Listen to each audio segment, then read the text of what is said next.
சிவகங்கை மாவட்டத்தில் போலி முகவரியை பயன்படுத்தி சிம் கார்டு வழங்கிய வழக்கில் மாவோயிஸ்ட் ரூபேஷுக்கு ஆயுள் தண்டனையும் 31,000 ரூபாய் அபராதமும் விதித்து சிவகங்கை மாவட்ட அமர்வு நீதிமன்றம் தீர்ப்பளித்துள்ளது.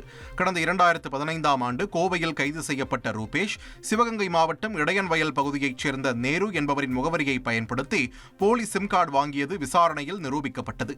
இந்த வழக்கில் 8 பிரிவுகளில் ரூபேஷ் மீதான குற்றச்சாட்டுகள் நிரூபிக்கப்பட்டதால் அவருக்கு ஆயுள் தண்டனை விதித்து நீதிபதி அறிவொளி தீர்ப்பளித்தார்.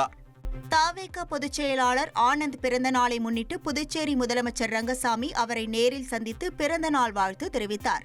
அப்போது ஆனந்த் முதலமைச்சர் ரங்கசாமியின் காலில் விழுந்து ஆசி பெற்றார்.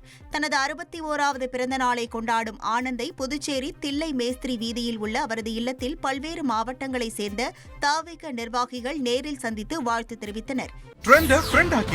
தந்தி டிவியின் சப்ஸ்கிரைபர்ஸ் அண்ட் ஃபாலோவர்ஸ் குடும்பத்தில் நீங்களும் இணையுங்க.